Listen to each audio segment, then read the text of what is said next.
നിർത്തിവെക്കാൻ താൻ നിർദ്ദേശം നൽകിയെന്ന് ഇടുക്കി ജില്ലാ കളക്ടർ ഷീബ ജോർജ് ഹൈക്കോടതിയെ അറിയിച്ച റിസോർട്ടാണിത്. മൂന്നാർ പോതമേടിലെ മകയിരം പ്ലാന്റേഷനിലെ മകയിരം റിട്രീറ്റ്.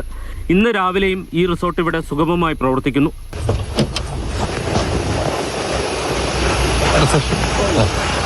വൈകിട്ടത്തേന് കാണുമോ റൂമോ? എത്ര പേരാണ്? 3 പേര്. റെന്റ് അതൊക്കെ എത്ര വരുന്നത്? നമുക്കൊരു 3 ആളാകുമ്പോൾ ഒരു 9 രൂപയ്ക്ക് വരാം. 9.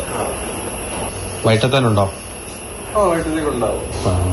അഡ്വാൻസ് ചെയ്യുകയാണെന്നുണ്ടെങ്കിൽ ഗൂഗിൾ പേ ചെയ്ത് വിളിക്കാം. അല്ല, നമുക്ക് അങ്ങനെ ഗൂഗിൾ പേ ചെയ്യാനുള്ള ഓപ്ഷൻ ഇല്ല.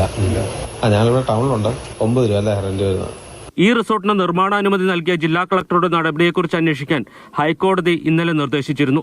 ഈ റിസോർട്ടിന് നിർമ്മാണാനുമതി നിഷേധിച്ചുകൊണ്ടുള്ള ജനുവരി 5-ാം തീയതിയിലെ ഉത്തരവും പ്രവർത്തനം തടഞ്ഞുകൊണ്ടുള്ള മെയ് 24-ലെ ഉത്തരവും ജില്ലാ കളക്ടർ ഹൈക്കോടതിയിൽ ഹാജരാക്കി.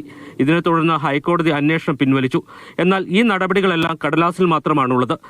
ദേവികുളം തഹസിൽദാർ കളക്ടറുടെ നിർദ്ദേശം നടപ്പിലാക്കുകയോ കളക്ടർ ഇത് നടപ്പിലാക്കിയെന്ന് പരിശോധിക്കുകയോ ചെയ്തിട്ടില്ല. ഏലം കൃഷിക്ക് നൽകിയ ഭൂമിയിൽ നടത്തിയ അനധികൃത നിർമ്മാണം ഈ കാലയളവിൽ പൂർത്തിയാക്കുകയും ചെയ്തു. മൂന്നാറിലെ കയ്യേറ്റം ഒഴിപ്പിക്കുന്നതിൽ ഹൈക്കോടതി കർശന നിലപാടാണ് സ്വീകരിക്കുന്നത്. എന്നാൽ റവന്യൂ വകുപ്പ് ആകട്ടെ കോടതിയുടെ നിർദ്ദേശങ്ങളിൽ പോലും വെള്ളം ചേർക്കുന്നു. കോടതിയിലെത്തുന്ന റിപ്പോർട്ടുകളിൽ പോലും പലതും തെറ്റിദ്ധരിപ്പിക്കുന്നതോ അർത്ഥസത്യങ്ങളാണോ എന്നതിന് ഈ വാർത്ത ഒരു ഉദാഹരണം മാത്രമാണ്. വിനു കാഞ്ഞിരപ്പള്ളിക്കൊപ്പം ജെയിനസ് രാജു, മാതൃഭൂമി ന്യൂസ്.